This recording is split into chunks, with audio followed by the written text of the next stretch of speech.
You're listening to Building the Broncos with Nick Kendell and Carl Dumler, Broncos country's leading draft and scouting analysts. Head on over to milehighhuddle.com to sound off on all things Broncos.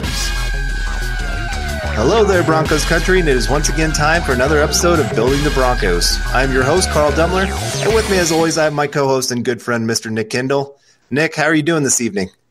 Hey, I'm doing pretty well. Had a long weekend. You know what's going on there, but man, it's Monday. The weather is looking pretty solid. I'm excited to go. I'm going to go fishing next weekend, and man, I tell you, I'm really excited about this guest coming up here. Exactly. We have a very, very, very special guest for you here today. He is not only a player that's going to go very, very high in the draft coming up, first or second round. He is a player that came from Colorado, grew up just an hour from Denver. We're going to talk about that here in just a little bit. But Dalton Risner is going to be coming on our show. And again, we're just very excited to get him on. And I can't wait to hear what he has to say about his journey to getting to this point and his love for the Broncos, because he is a Bronco fan, just so everybody knows out there. But before we get to that, I want to make sure that you can find us on Twitter. You can find me at Carl Dumler MHH. And of course, you can find Nick Kendell MHH. And you can follow the podcast Twitter account at BTB Football Pod. And make sure you subscribe to our show and leave us a rating, as we really do value your input on our show. You can find us on iTunes, Stitcher, and even that of YouTube. Also, make sure you head over to Mile High Huddle, an affiliate of 24/7 Sports and the CBS Sports Digital, to find ours and our co-writers' articles and all things pertaining to your Denver Broncos. This podcast is powered by Overtime Media. And without further ado, Kansas State's offensive lineman and three-time captain, Dalton Risner. So, Dalton, I thought we'd start here a little bit with just your story leading up to this point in your life. And I think it's just so unique. You grew up in Missouri, or you were born in Missouri, sorry. Grew up in Wiggins, Colorado. Is that about an hour from Denver? Is that right? Yep, exactly right. Okay. Then you ended up in the middle of the two in Manhattan at K-State. So I guess, how did that whole journey go for you of going from Missouri to Colorado? How long were you in Missouri to start off with? I was born in Springfield or Branson, kind of in that area right there.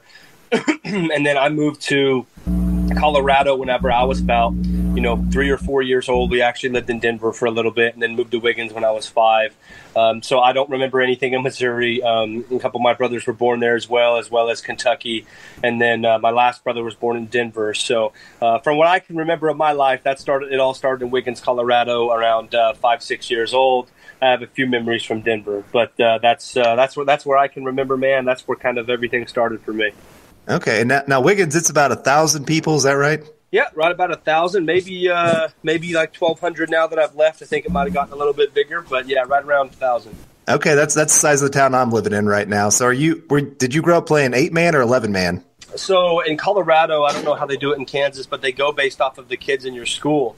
So a lot of 8-man teams had more football players than we did. We only had 17 guys on our team, which was a pretty good average for my 4 years. But we were still 11-man because we had 120 people or 130 kids in our high school. So that was a problem that we ran into. But we were 11-man, man. We played a lot of teams with 50, 60 guys on their team. Oh, man. And your dad coached you, right? Yes, sir. Yes, sir. My dad coached me. My dad started the Pee Wee football program in Wiggins and moved up to middle school and then eventually moved up to high school coach as well. Wow. Okay. And then you ended up there in the middle between the two, K-State. How in the world did you end up there from Colorado? It's just kind of weird, man. It's just the whole process was so difficult for me coming from Wiggins, Colorado. I had to work extremely hard to get schools to notice me. I, had to go to probably 10 camps a summer to start getting teams to know who Dalton Risner was. At Wiggins, Wiggins High School, it was block left and block right. That's just how it was against the talent and the competition, just kind of smaller kids, and I was so much bigger, so when it came to putting up film, it was just really difficult to get coaches to pay attention to me. So Kansas State was one of the first teams to offer, And they just took a chance on me. You know, they liked what they saw. They didn't hesitate, and I really appreciated that. As well as Kansas State, you know, they were a program that I felt like I fit into. Blue-collar program. Coach Snyder ran his program based off of commitment and discipline, and didn't let people be entitled to anything, any of his players. And I just respected the way things were ran there, and it was a pretty easy decision, man.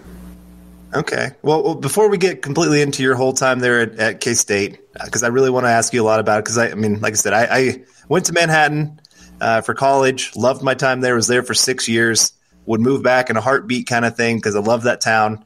But now, because you grew up in Wiggins, Colorado, you grew up a Broncos fan, right? Yes, sir. Okay.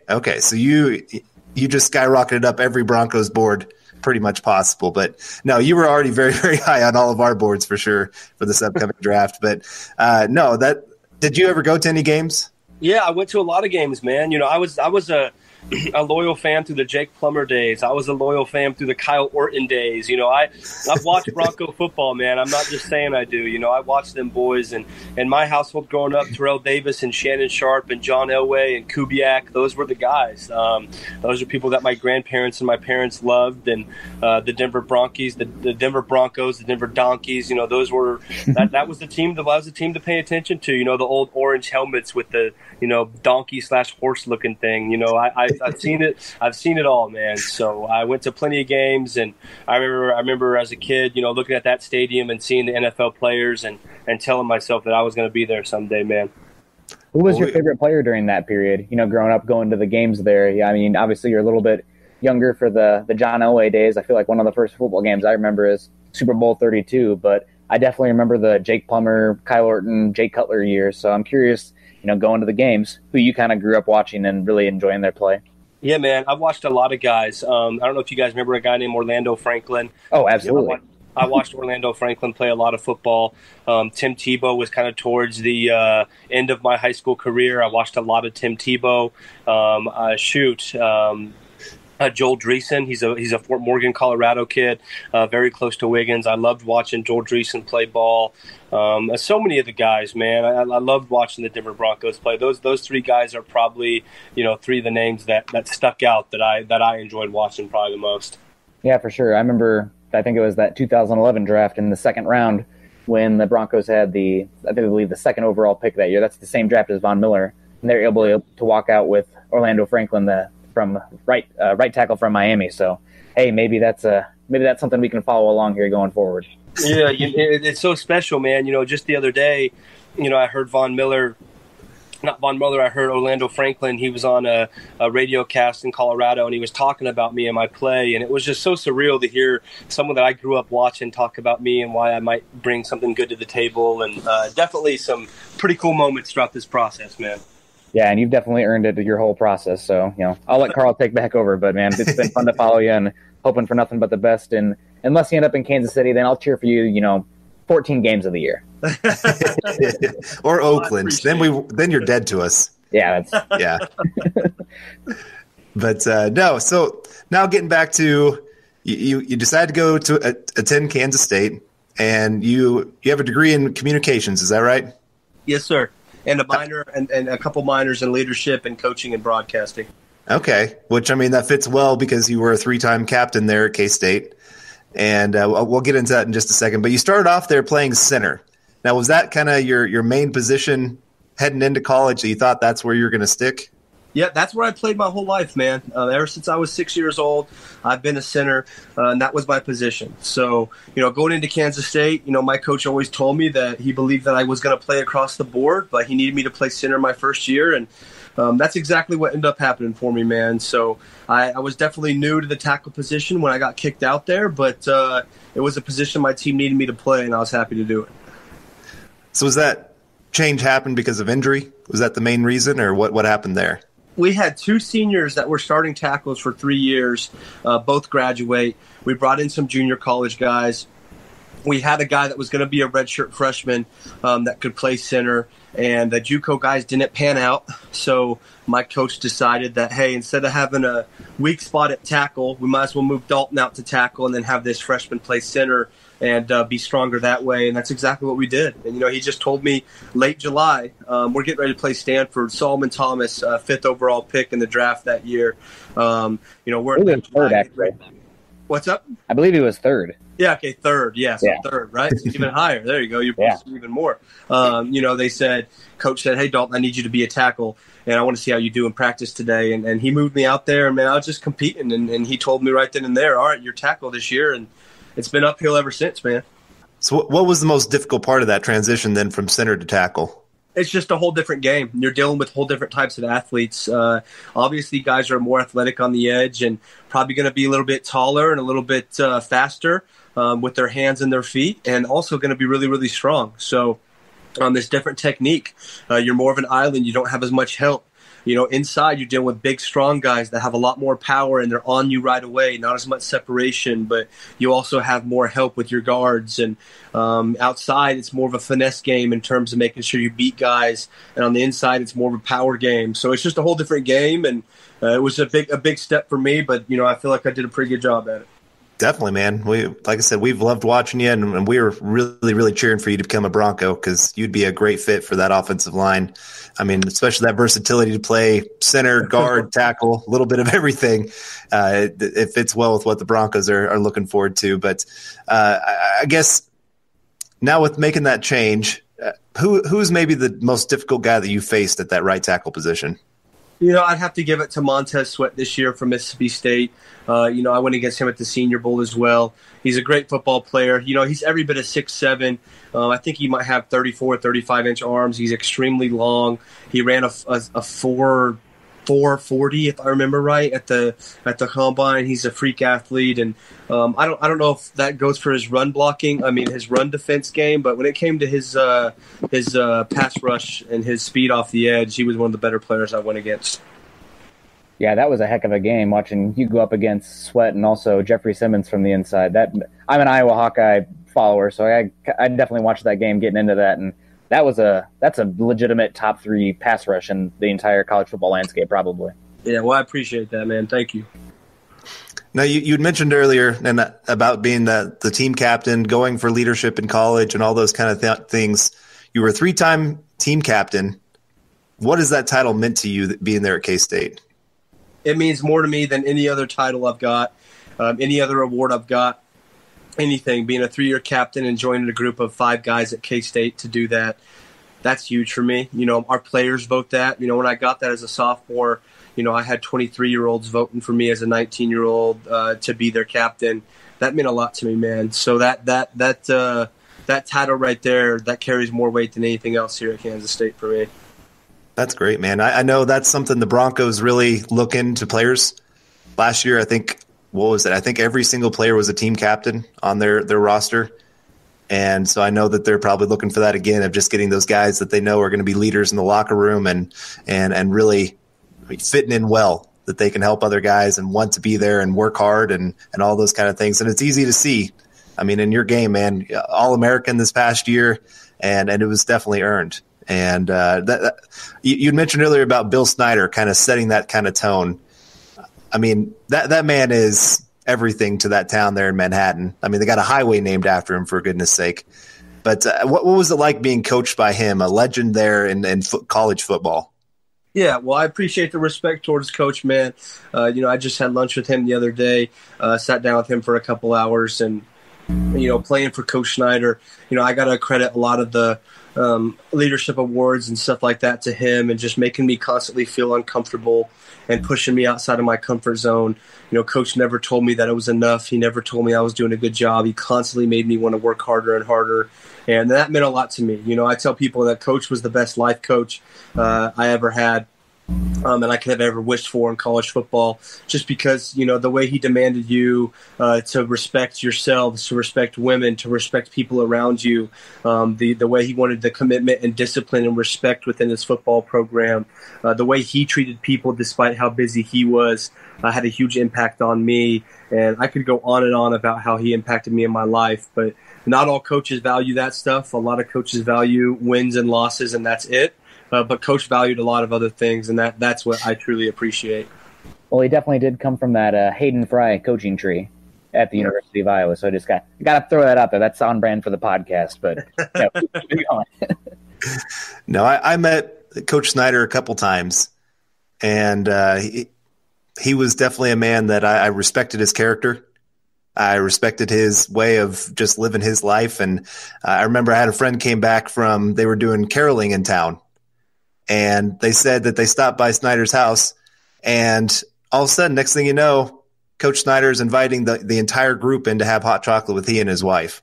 And I just really respect that man a lot, and how he brought that program out of nothing and always carried himself as a very high character guy and just represented the university well. So I'm glad that you got to work under him and just like I said, I'm from Kansas, so I'm very proud. K-State, KU, all that kind of thing. And so anybody that does well, I'm always proud to be a part of that. And so again, just excited that you got to be under him and have some great success there. Yes, sir. Yes, sir. Well, we're going to take a quick break here, and then we'll get back to talking a little bit closer to what's going on right now with Dalton. This is the Overtime Podcast Network.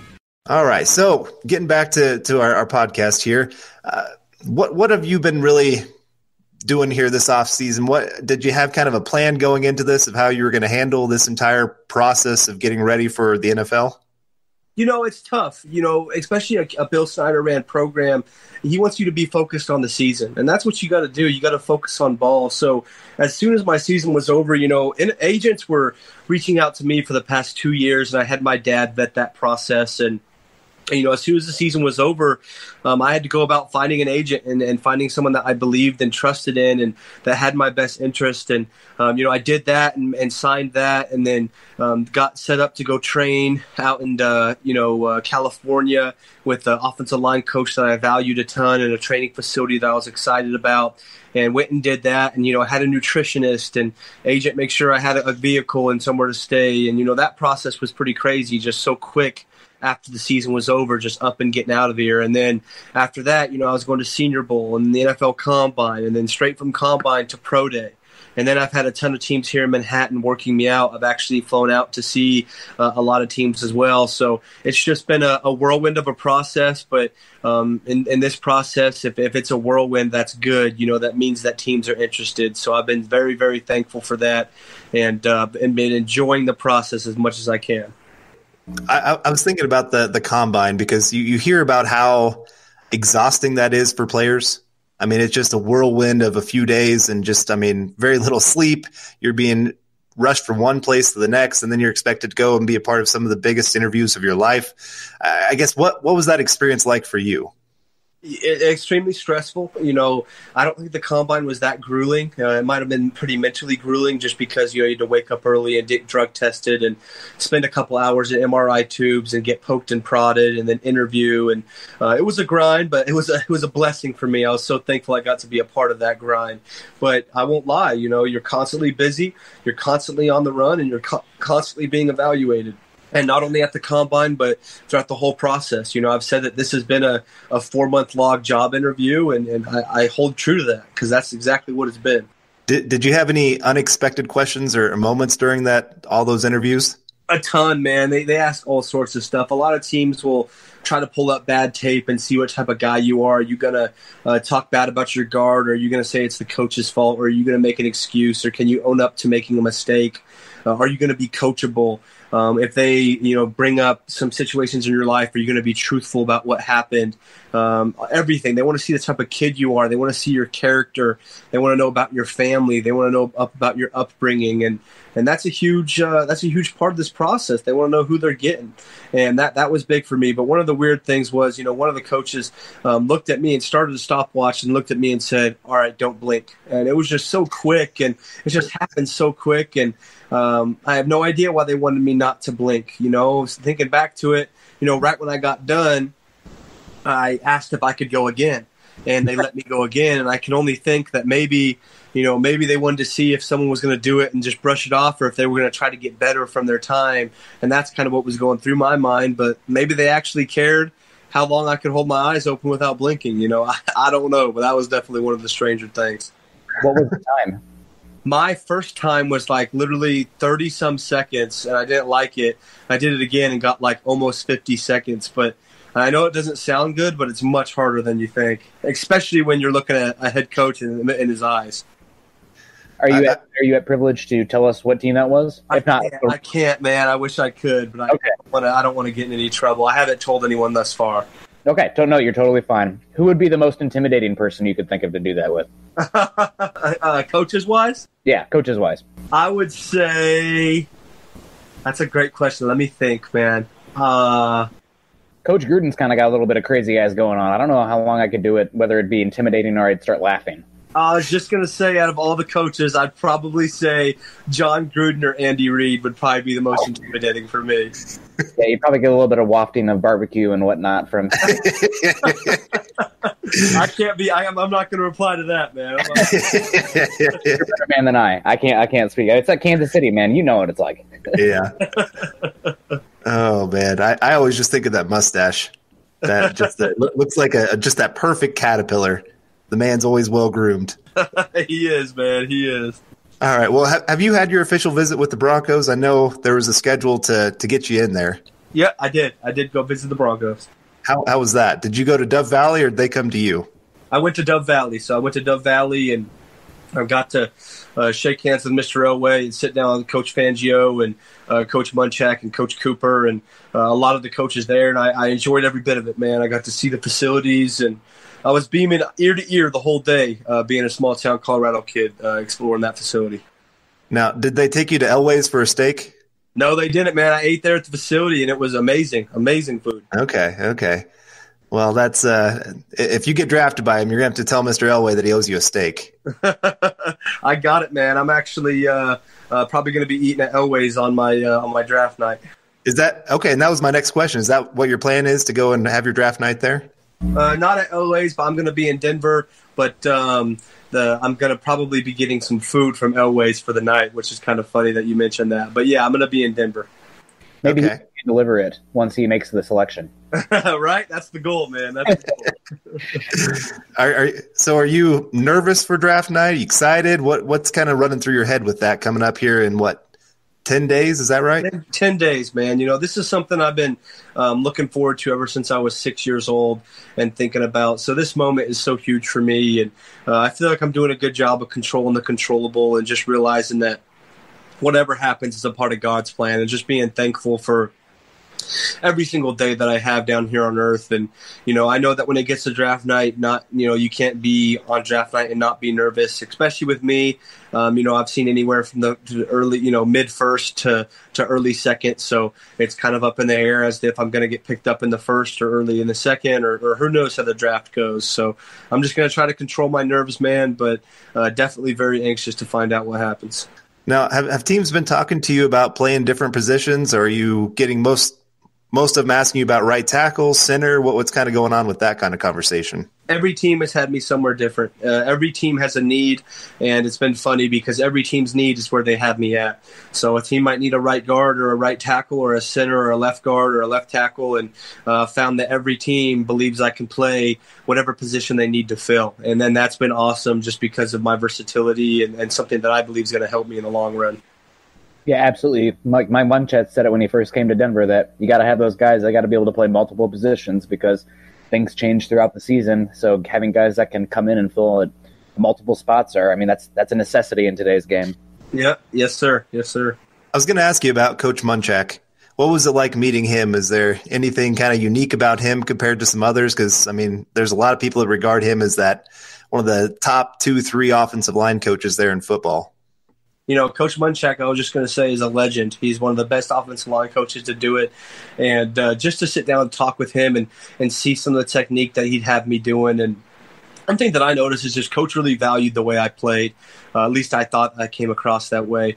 Every team values offensive linemen different ways, and they like certain types of linemen. But what I really noticed with Munchak is he really valued the way that I play and what I bring to the table.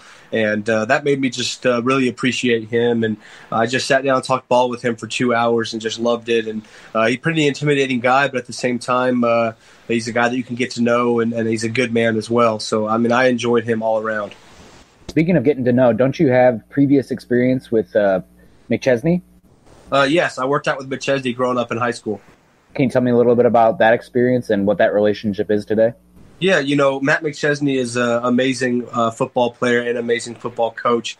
I appreciate him so much in high school, reaching out to me and giving me the opportunity to work out with him. I have to credit, getting ready to play college ball a lot to him, just because he prepared me so well in terms of workouts and intensity and what I should expect at the college level, and in terms of his connections, getting my name out there to coaches. So I'm eternally grateful for Coach Matt. And I'm about to head back to Colorado here within the next week, and hopefully I get a chance to work out with him a few times before the draft. And definitely still a good friend of mine. So are you out in California right now? No, I'm in Manhattan, Kansas. Things have been so busy with teams. Teams can only work you out at your high school or at your college, and so it's a really big deal that you stay around either your high school or your college. So there's no need, and it wasn't a smart move to go back to Cali. So since the Combine, I've been in Manhattan, busy with workouts here, and then flying out to see teams. Well, I have a personal question for you just about Manhattan in general. What's your favorite place there in Manhattan? Place to eat, or just place in general, or it could be place to eat. Favorite place. My favorite place to eat is hands down Taco Lucha. That's easy money. There's not a better restaurant than Taco Lucha. I can promise you that. Especially the secret menu not many people know about. But and then with the favorite place in town, I love going up and checking out Manhattan Hill, man. Especially at night, it's a beautiful spot. Early in the morning, having coffee, kind of collect my thoughts and stuff. So those are probably two of my favorite places in town. Yeah. Do you ever? We always made the joke of hanging out in the A-hole. In the A-hole? Yeah. Where's the A-hole? Manhattan Hill. Oh, okay. You call that A-hole, huh? Well, I mean, in the letter A, the big A. Oh, I see what you're saying. Is that still not a thing? I'm a little older than you. Yeah, I'm 32. I have not heard that one time, but I'm going to get that going back. Okay. Yep, that was always our big thing. You had to get a picture. Yeah, I'll stop there before I get myself in trouble too much here. But all right, so I guess what are your expectations now? Getting ready to head into the NFL, be a rookie. What's kind of your plan? Have you had anybody in the NFL kind of talk to you about that, of what to expect and how to prepare? Yeah, it's a lot like whenever you come back into college and you're a freshman on a college campus. You got to go in, you got to earn the respect of your team, and I don't think everyone really has their head on straight in terms of how to handle something like that. But me, my goals are to show up and completely earn the respect from my offensive linemen and earn the respect from my team. And once I do that, maybe a year or two down the road, I can start to be a leader and lead my team, and I'll know when I get that green light. But in terms of the NFL, I want to be a reliable starter for my first year, a guy that teams can count on and go in and start my first year. I have no intention of being a backup. That's not something that I want to do. And so my goal is for the first year to go in and be a reliable starter and earn the respect from my team and let everyone know what I'm all about. And then one final question for me. Nick might have a couple more for you, but since we are a Broncos podcast, you can be absolutely honest with this because we are Broncos fans. What would it mean then to be drafted by your team that you cheered for growing up? It would mean a ton. I would be thankful to get drafted to any team, and I'm going to be thankful for that. But it's something about being a hometown kid and watching the blue and orange growing up, and to be able to be drafted by them and appreciated by a hometown team would mean so much, man. My family's there. My friends are there. A lot of my family is in Colorado. So for them to be able to come watch me and be close to home, be a blessing and a dream come true. And if that's a part of God's plan, then I'll be pretty excited, my man.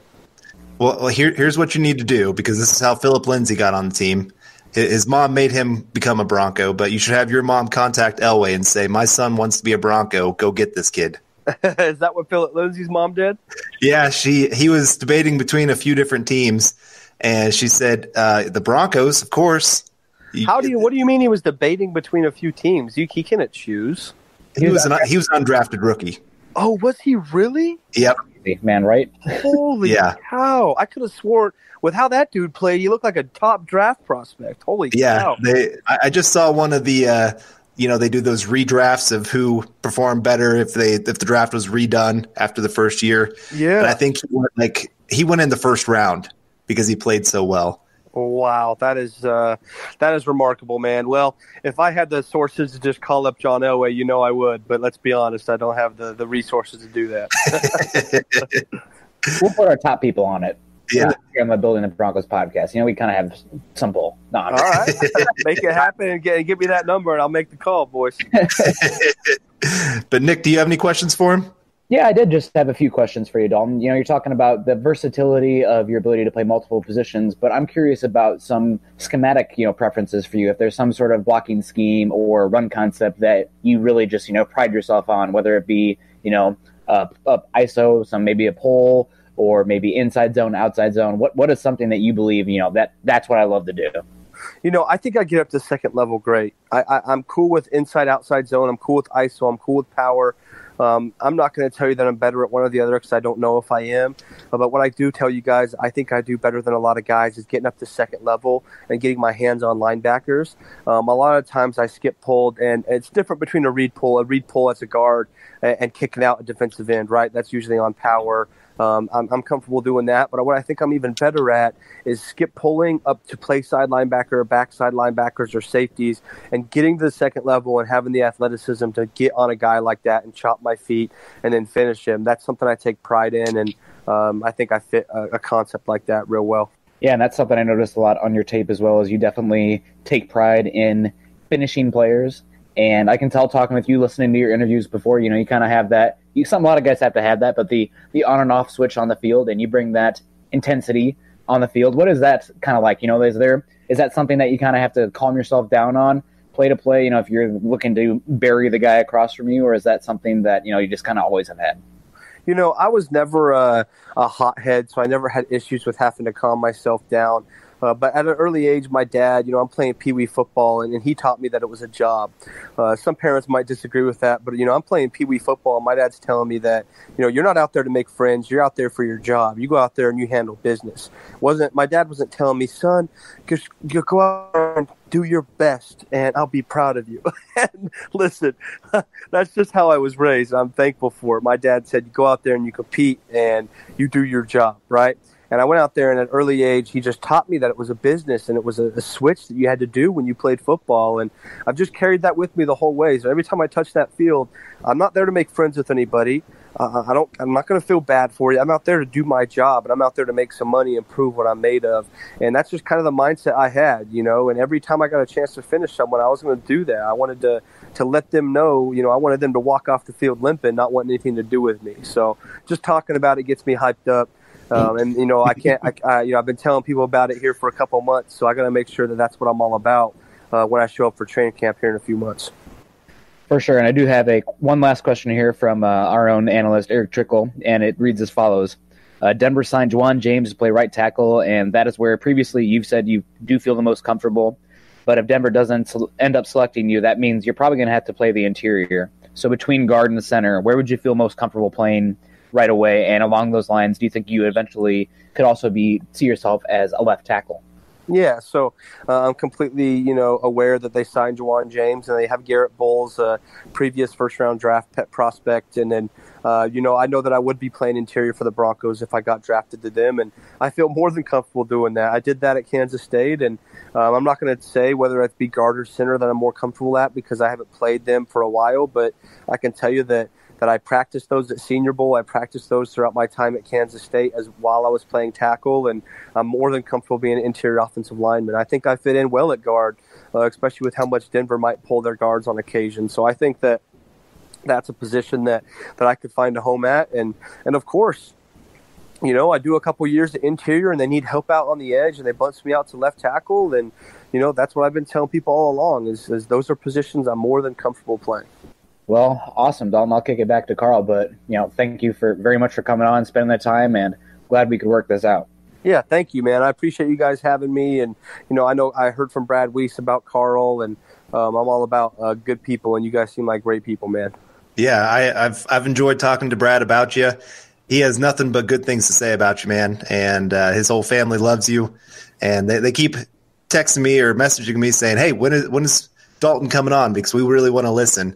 And I even have some Chiefs fans that I told that you were coming on. They said, I might actually have to listen to a Broncos podcast. So we might even have some Chiefs fans that are going to listen to this one. Just shows, again, I mean, you're well loved. You're well respected, especially in this Midwest area. We know all about you. You know, some people might not know about the Little Apple.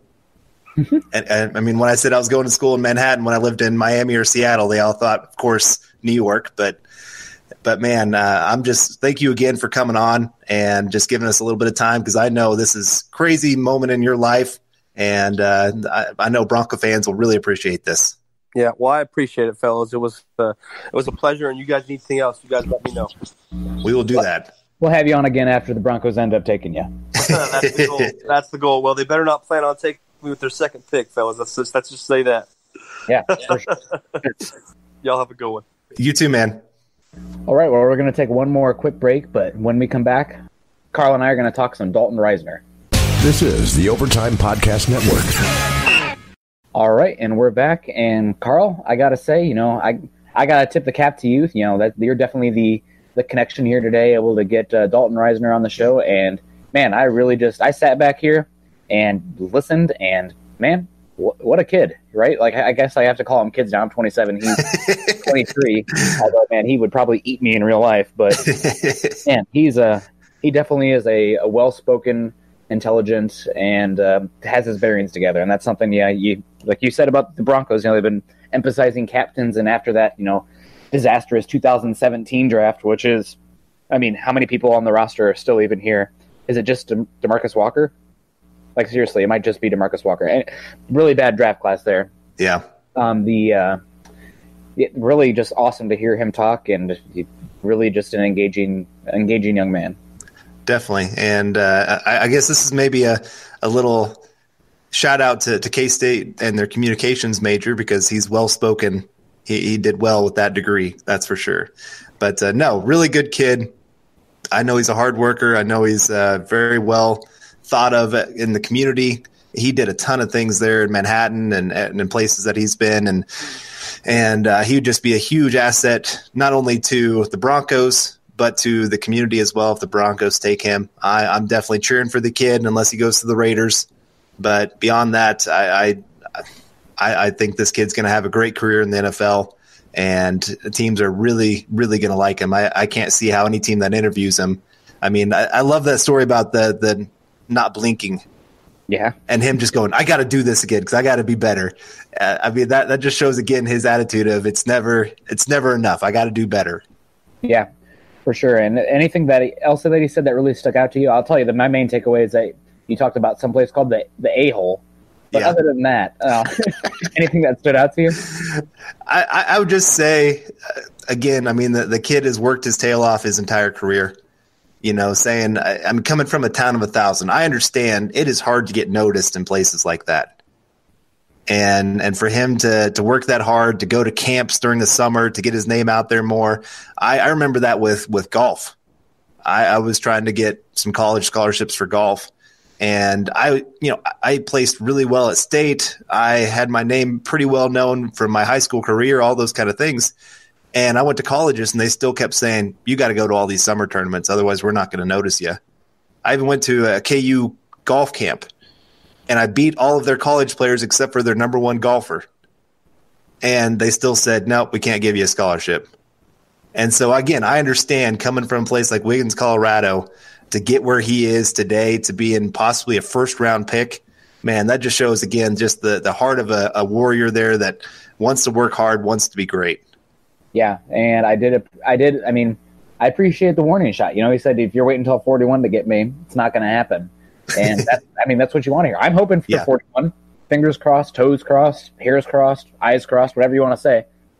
I'm praying, because I think at 10 overall, you know, I probably would not take him at 10 overall just because of how my board stacks up. But, you know, if they traded down to 15, 20, especially 25, I'd have zero qualms about it. You know, the utility he talked about, and just solidifying the offensive line. And, you know, we make a big deal about having Mike Munchak now as the offensive line coach, but, you know, he didn't have a lack of talent at Pittsburgh. He had 2 first-round picks on the interior, and Maurice Pouncey. It's either Maurice or Markeith, one of the Pouncey twins at center, and then David DeCastro at right guard. So he does, having a little bit of talent on the interior is something that I think they would look at. Maybe even get back up from 41. We'll see. But, I mean, I think it's definitely in play.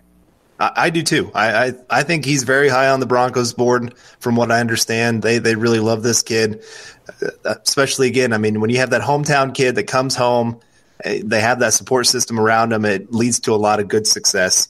And I just think if the Broncos can find a way to get this guy on the roster some way, somehow, I think that they're going to be very happy with that kind of decision. Like I said, I could see them either trading back in the first and him being a top target or trading up from 41. I hope that they've learned from last year where that's beginning of the second round is that huge run on offensive linemen. I hope that they've learned from that and say, okay, we know we can't sit here at 41 and get him. Like he said, if you're waiting for 41, you're not getting me. I mean, I don't think that's just confidence on his part. I think that's reality. Yeah. And because every team has an offensive line need. It doesn't matter, all 32. So, I think the Broncos, they're going to have to be aggressive if they really want to get this guy. Yeah, but at the same time, you got to be a little bit, I guess, concerning. Like last year, from what I understand, the Broncos tried very hard to move up to 33. It's either 33 or 34 to select Will Hernandez. And the team that they were trying to trade with wouldn't budge unless they gave a 2019 first-round pick and that second. Right. I mean, you got to keep it realistic. You can't destroy your team. And as much as I'm cheering for this guy to become a Bronco, I understand there's also 31 other teams that would love to have this guy on their team. And there's still other players that are great talents, and he would even be the first to say that too, I'm sure. Yeah. He knows there's plenty of talent out there. And so it'll be interesting what happens here in 10 days. I'm rooting for the kid, and I can't wait to see how his life has changed and what he does in the NFL. Absolutely. Well, that's going to wrap up today's episode of Building the Broncos, powered by Overtime Media. You can find Carl on Twitter at Carl Dumler MHH and myself at Nick Kendell MHH. Make sure you head on over to Mile High Huddle, an affiliate of 24/7 Sports and CBS Sports Digital, to find more content covering the Denver Broncos. Head on over to iTunes and leave us a 5-star rating and comment, as your support can help us continue to bring you our Denver Bronco deep dives. You can follow the Building the Broncos podcast and all our other great audio content by subscribing to the Huddle Up podcast wherever you listen to your podcasts. You can follow us on Twitter at Mile High Huddle and at BTB Football Pod. For Carl and Dalton, I'm Nick, wrapping up another episode of the Building the Broncos podcast. We hope you enjoyed it. We will see you soon. Go Broncos and go Draft. You've been listening to Building the Broncos. Join Broncos Country's deep divers at milehighhuddle.com to keep the conversation going.